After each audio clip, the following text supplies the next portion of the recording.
അജ്മാനിൽ നിന്ന് ഷാർജയിലേക്കുള്ള യാത്രാമധ്യേ Sheikh Mohammed bin Zayed റോഡിൽ 2 സ്കൂൾ ബസ്സുകൾ കൂട്ടിയിടിച്ച് 14 പേർക്ക് പരിക്കേറ്റു. 6 മുതൽ 12 വയസ്സുവരെ പ്രായമുള്ള 13 കുട്ടികളും ഒരു അധ്യാപകനുമാണ് അപകടത്തിൽപ്പെട്ടത്. ആരുടെയും പരിക്ക് ഗുരുതരമല്ലെന്നാണ് റിപ്പോർട്ട്. UAE വൈസ് പ്രസിഡന്റും പ്രധാനമന്ത്രിയും ദുബായ് ഭരണാധികാരിയുമായ his highness Sheikh Mohammed bin Rashid Al Maktoum തിങ്കളാഴ്ച ദുബായ് മെട്രോ ബ്ലൂ ലൈനിന്റെ ആദ്യ സ്റ്റേഷന്റെ തറക്കല്ലിട്ടു. ദുബായിക്ക് വേണ്ടിയുള്ള ആദ്യ പദ്ധതിയായ ബ്ലൂ ലൈൻ 1.3 കിലോമീറ്റർ വ്യാപ്തമുള്ള ഒരു വയഡക്ട് വഴി ദുബായ് ക്രീക്കിനെ ബന്ധിപ്പിക്കും.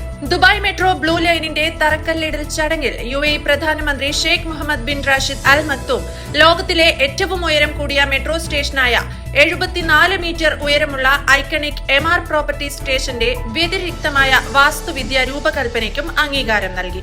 അബുദാബി പോലീസിന്റെ ജനറൽ കമാൻഡും അബുദാബി സിവിൽ ഡിഫൻസ് അതോറിറ്റിയും ചേർന്ന് മടിക്കരുത്, ഉടൻ തന്നെ വഴിമാറുക എന്ന ക്യാമ്പയിൻ ആരംഭിച്ച് 2 ആഴ്ച കഴിഞ്ഞപ്പോൾ എമിറേറ്റിലുടനീളം ഡ്രൈവർമാർ ഡ്രൈവിംഗിൽ കൂടുതൽ ശ്രദ്ധ നൽകുന്നതായി റിപ്പോർട്ട്. കേരള തീരത്ത് അറബിക്കടലിൽ വെച്ച് തീപിടിച്ച വാൻഹൈ 503 കപ്പൽ 15 ഡിഗ്രി വരെ ചെരിഞ്ഞു. കൂടുതൽ കണ്ടെയ്നറുകൾ കടലിലേക്ക് വീണു. കപ്പലിൽ നിന്ന് കട്ടിയേറിയ കറുത്ത പുക ഉയരുന്നു. ഇന്നലെ രാവിലെ പടർന്ന തീ അണയ്ക്കാൻ ഇതുവരെയും സാധിച്ചിട്ടില്ല. കപ്പലിൽ മാരക വിഷപദാർത്ഥങ്ങൾ ഉള്ളതായാണ് കണ്ടെത്തൽ. വെള്ളത്തിൽ കലർന്നാൽ തീപിടിക്കാൻ സാധ്യതയെന്നും റിപ്പോർട്ടുകളുണ്ട്.